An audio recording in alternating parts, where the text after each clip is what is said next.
I need to provide the listeners with some sort of context, because let me paint the picture for you lot, right? It was the summertime. We're coming to the end of the summer, by the way, coming into the season, pre-season. I'm floating the idea. All the ideas floated to me. He said, Gabs, I need to vent. My Sixers are not doing me right.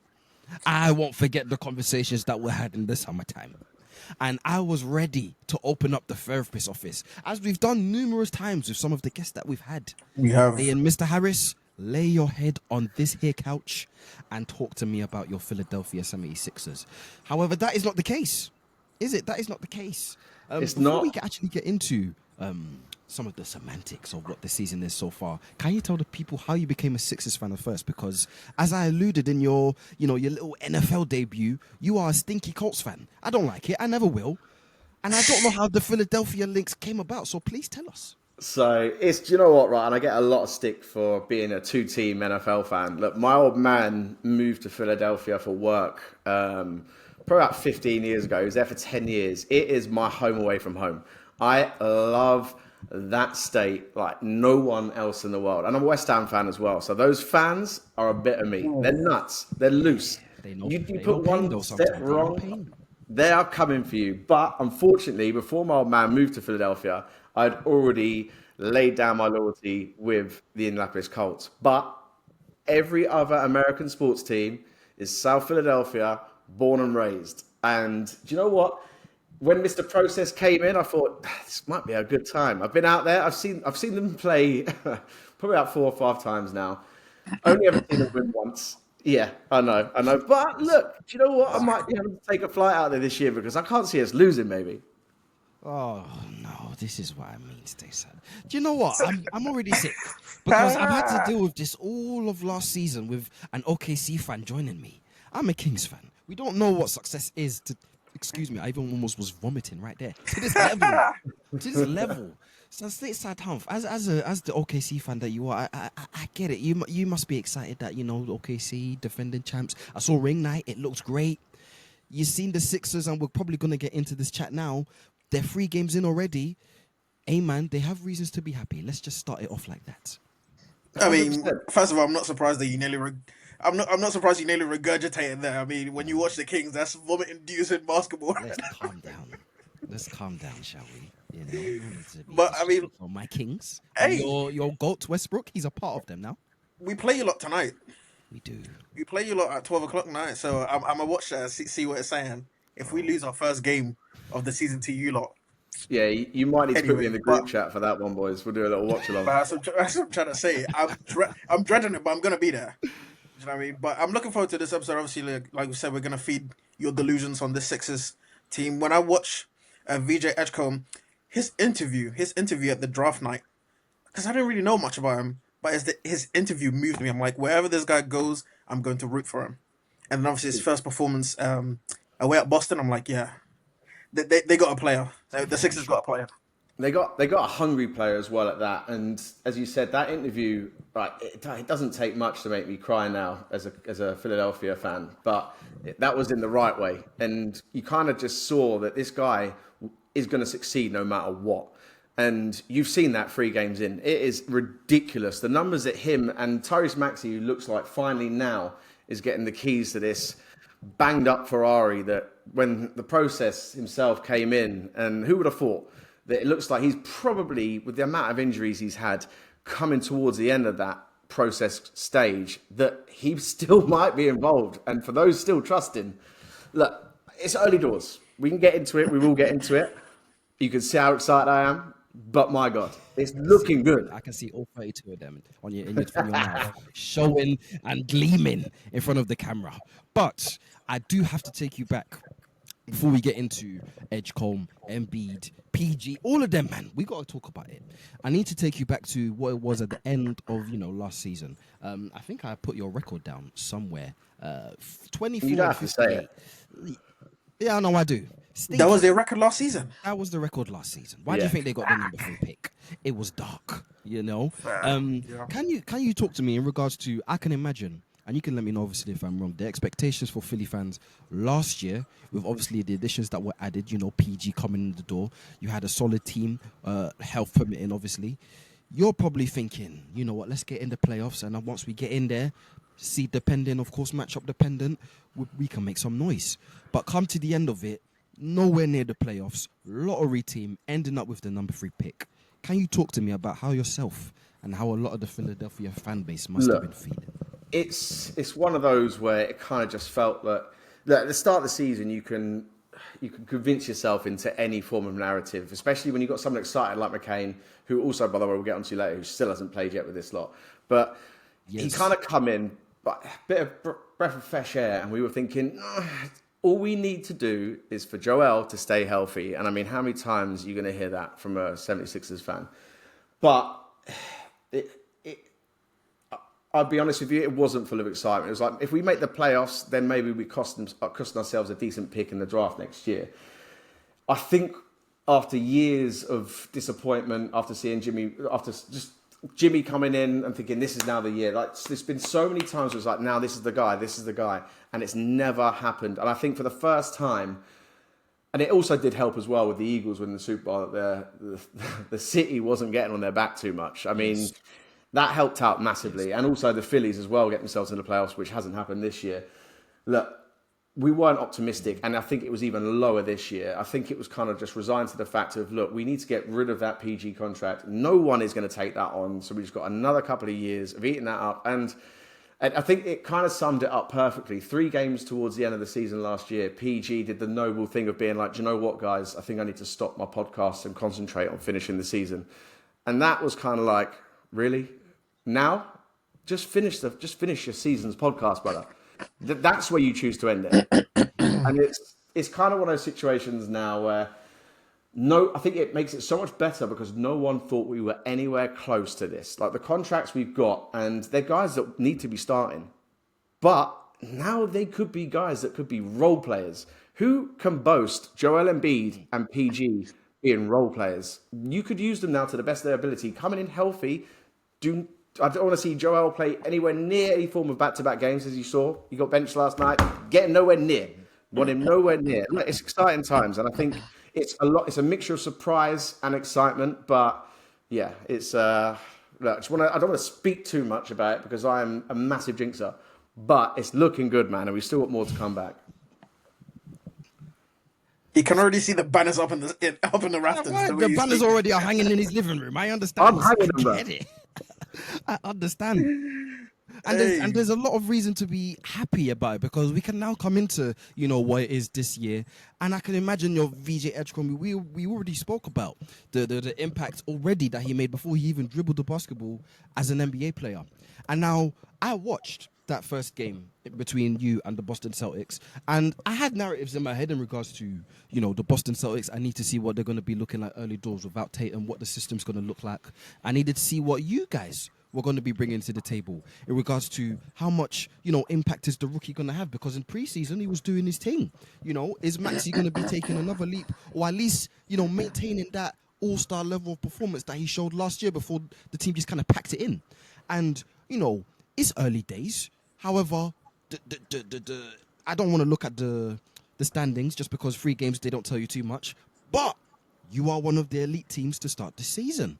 So as, you've seen the team start so well, so now, can you tell me a little bit of what the expectations are going to be going forwards, especially because you've made this good start now? Well, look, I mean, I think a lot... do you know what? When Nick Nurse came in, I was like, he's perfect now. We need to rebuild and fix the culture that was lost. Like, Philadelphia could be unstoppable if they got the fans behind them and they got some form of culture. And I know they came into training camp super early.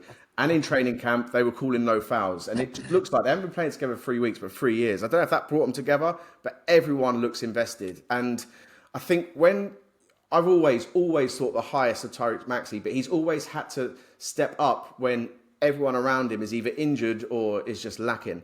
Now he's got young guys next to him who are just as hungry. They're going to make him look better. They've already made him look better. As I said to you, was it 186 points in the backcourt between the two of them over 3 games? That hasn't happened since 1971. This is just the beginning. And the longer they play together, the quicker they're going to get on each other's terms. It's looking exciting, man. And I don't know, like if they can just keep it level, because I don't want them getting any form of egos. That's the one thing as well with Rooks. If they start believing the hype, then they'll be brought down to earth quickly. And it's just maintaining this level they're playing at the moment, keeping a level head. And I think, you know what, having Joel in the background, he might even take like a coaching role this year. Just being like, look, if anyone's getting a bit above their station, might cut them down a bit. And I think it's about time, and it should have been last year, but Tyrese Maxey has got the keys to this car now, and this will go wherever he wants it to go.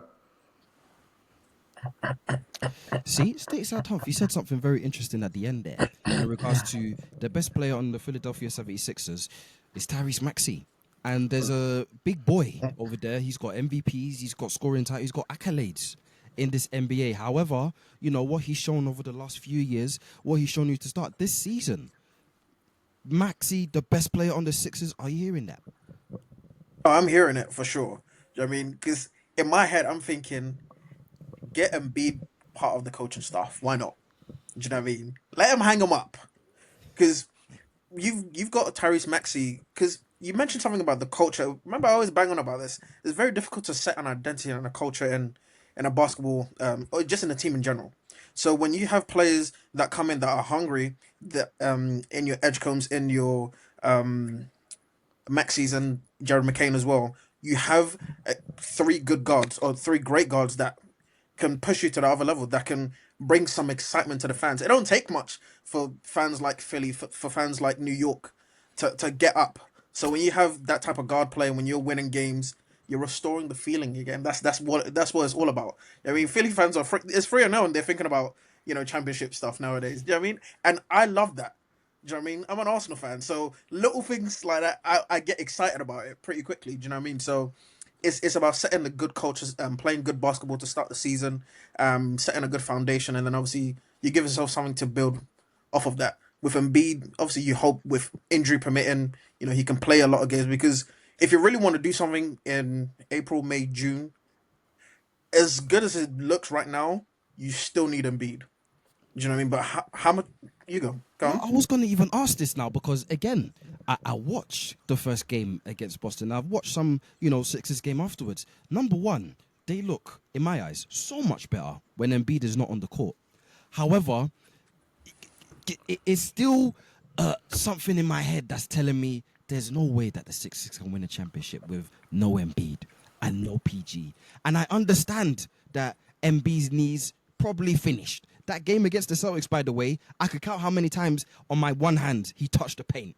Probably not even that many. Probably this many. He was outside the perimeter. He was here. He was there. But he wasn't trying to bang with nobody in the paint. He wasn't trying to go grab for rebounds. He wasn't trying to go outside and contest shots on defense.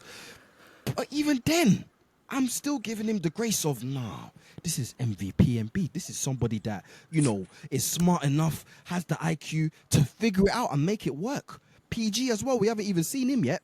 But there's a reason why I didn't say PG's name. Get him out. Get him out of the team. You know, that money he's on, the lineage he has in the league. Let PG go back to doing 5 podcasts a week for all I'm concerned. Keep him busy elsewhere. Keep him busy elsewhere.